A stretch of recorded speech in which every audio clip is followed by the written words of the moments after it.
हाय मित्रों, GPM channel में तमारू स्वागत है। मित्रों अत्यारे कूंजोटों अपनी पास आ स्प्लेन्डर गाड़ी काम चालू है।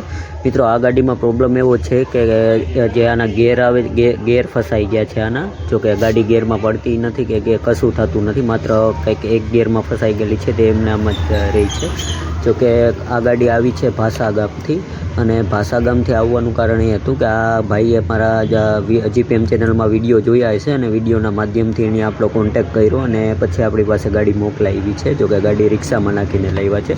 જો કે આ ગાડીમાં અમારી જ્યારે ફોનમાં વાત થઈ ત્યારે મેં એને કીધું હતું, આ વ્યક્તિએ મને આ કસ્ટમરે મને એવી રીતના કીધું હતું કે ભાઈ મારે ગાડીનું ગેર છે તે ફસાઈ ગયા છે, એટલે મારે એન્જિન ખોલીને બનાવવું પડે એવું છે, એવું મને અન્ય જગ્યાએ બતાવી હતી। તો અહીંયા મને આવું કીધું છે।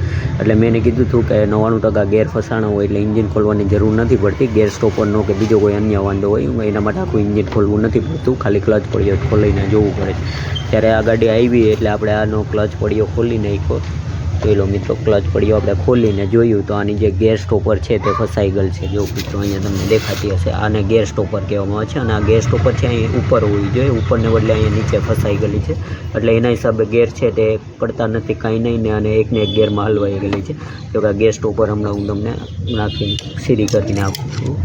જો કંઈક આવી રીતે આ ગેર કામ કરે છે અને આવી રીતે આ ગેર પડે છે। જો હવે ગેર પડશે। જો કે આનું બીજું કારણ પણ છે મિત્રો કે આ ગેર સ્ટોપર છે ત્યાં ફસાઈ ગઈ એનું કારણ છે કે આ જે ગેર આવે છે તેનો પેલી સાઈડ બોલ આવે છે। હું તમને બતાવું છું,